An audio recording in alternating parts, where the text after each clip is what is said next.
Olá, pessoal. Dando continuidade aqui ao nosso curso Manejo de Resíduos na Propriedade Leiteira, nós vamos ver agora o capítulo 2 do módulo 1, principais aspectos legais sobre manejo de resíduos. Então, a ideia aqui nesse capítulo é pontuar, algumas coisas mais importantes do que nós temos hoje no Brasil sobre licenciamento ambiental de propriedades leiteiras e um foco específico em manejo de resíduos. Vamos lá. Então, alguns estados não fazem a diferenciação de legislações para o licenciamento ambiental envolvendo cultura de corte e de leite. Pelo sistema pasto sanitário de menor pressão ambiental pelos órgãos licenciadores, a maioria dos estados só determina que deve ser solicitada a licença ambiental para os sistemas semi-confinado e confinado. Então, é competência de cada estado legislar sobre o licenciamento ambiental de qualquer atividade pecuária, seja bovinos de corte, de leite, suínos, aves e outras atividades pecuárias. Alguns estados têm leis específicas para bovinocultura de leite, que são diferentes das para bovinocultura de corte. E outros estados não, têm uma legislação única para bovinocultura, seja de corte e leite. É sempre melhor que o estado diferencie pecuária de corte e de leite, porque são sistemas que têm algumas semelhanças, mas também têm coisas muito diferentes. E quando o estado coloca tudo na mesma legislação, ela fica um pouquinho mais complicada, de ser entendida e de ser aplicada. Então, os estados que têm leis específicas para o licenciamento ambiental da bovinocultura leiteira é uma legislação mais fácil de ser entendida e de ser aplicada. Como eu disse aqui, grande parte dos estados considera que o sistema a pasto, o sistema 100% a pasto, ele tem uma baixa pressão ambiental, então ele não necessitaria de uma licença ambiental. Simplesmente você vai fazer um cadastro no órgão licenciador para dar ciência ao órgão licenciador que você está com uma propriedade em sistema a pasto em tal local, mas isso não é um processo completo de licenciamento.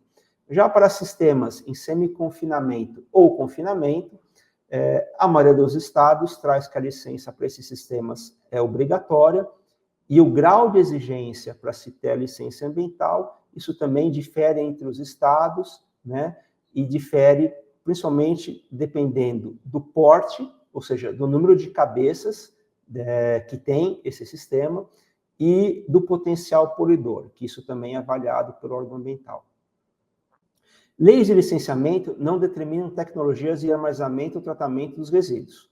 O proponente, que no caso aqui é o produtor ou a produtora, deve justificar a escolha dos tipos de tratamento adotado. Deve-se apresentar um memorial de cálculo referente ao dimensionamento da solução adotada. Então, o que é importante aqui? Nenhuma legislação vai determinar que tecnologia que você tem que usar para tratar, seja os seus dejetos, ou seja um resíduo sólido que você tenha lá, resultado da atividade leiteira.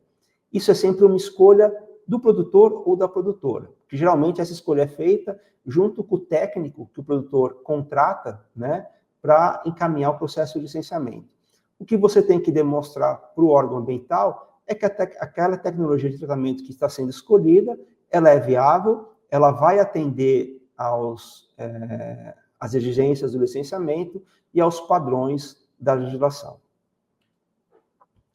A Lei de Licenciamento para a Bovinocultura no Estado do Amazonas determina que no projeto de solicitação da licença deva constar, então, algum exemplo aqui, estimativa da geração, tratamento e destinação final dos resíduos sólidos, descrição da forma de descarte de animais mortos, descrição do volume e carga de nutrientes do efluente líquido e dos respectivos sistemas de tratamento. Então, eu trouxe aqui um exemplo da Lei de Licenciamento para a Bovinocultura no Estado de Amazonas, mas essas três exigências que vocês veem aqui, elas vão ser muito comuns em leis de licenciamento de outros estados também. E o que é importante aqui? Quando eu vou pedir um licenciamento, e aí, sendo específico aqui a questão do manejo de resíduos, duas informações fundamentais. Qual é a quantidade de resíduo que eu estou gerando? Seja no estado líquido ou no estado sólido. Então, no estado líquido, nós falamos em volume de resíduos, metros cúbicos de resíduo que está sendo gerado. No estado sólido, em quilo, em tonelada de resíduo. E qual a carga polidora que tem esse resíduo? Como vocês viram lá no capítulo 1, já a definição de carga polidora. Então, qual a concentração de nitrogênio, fósforo, potássio e outros elementos que podem ter nesse resíduo? Essas são informações geralmente básicas, né, para se encaminhar um processo de licenciamento. Aqui vocês veem também importante, né, o descarte de animais mortos. Animais mortos é um tipo de resíduo da rotina do sistema de produção leiteiro e que tem que ser descartado seguindo regras, e você tem que demonstrar para o órgão licenciador que você vai descartar esse tipo de resíduo de forma que não contamine ou polua o meio ambiente.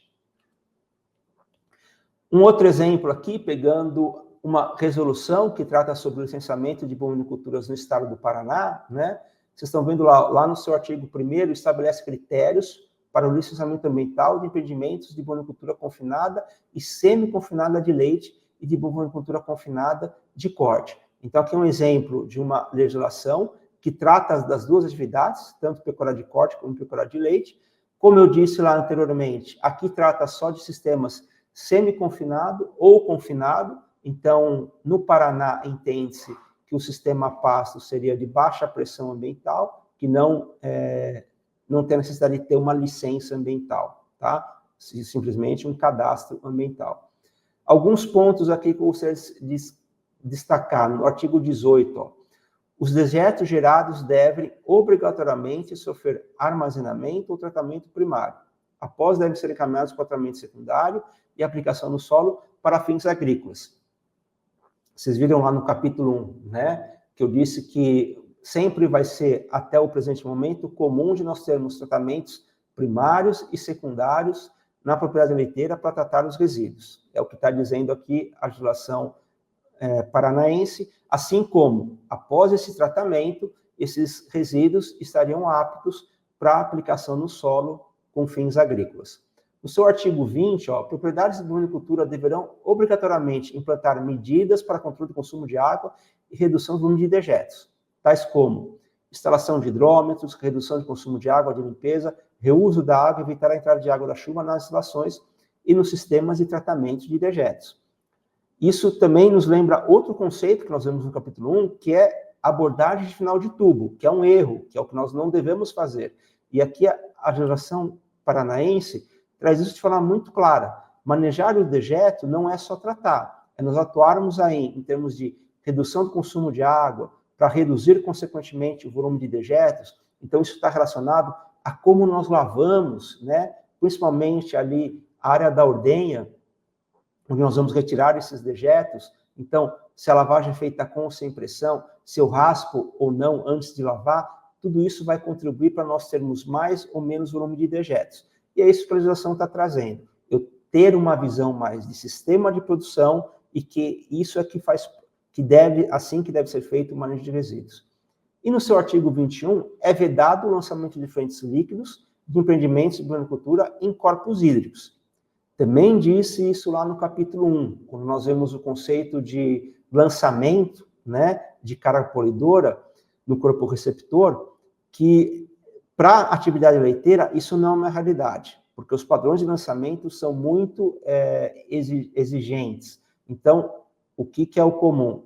Tratarmos o dejeto ou qualquer outro resíduo dentro da propriedade e utilizar isso como fertilizante no solo. E a lei paranaense, ela coloca aqui de forma muito clara, né, que é proibido o lançamento de qualquer efluente de bovinocultura, seja de corte ou de leite, em qualquer corpo receptor. Aqui um outro exemplo, né, a legislação do Rio Grande do Sul, que também trata do licenciamento ambiental de bovinocultura confinada e semi-confinada. Então, diz lá, ó, todos os empreendimentos que utilizam manejo de dejetos líquidos devem ter estruturas impermeabilizadas e com capacidade compatível com o volume de dejetos gerados, de acordo com o número de animais e o tipo de sistema de produção.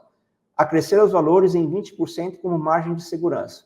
Nós vamos ver depois, ao longo do curso, né, no módulo de dimensionamento de lagoas, esterqueiras, como nós compatibilizamos esse volume que deve ter a lagoa relacionado ao número de animais, ao tipo de sistema de produção, tá certo?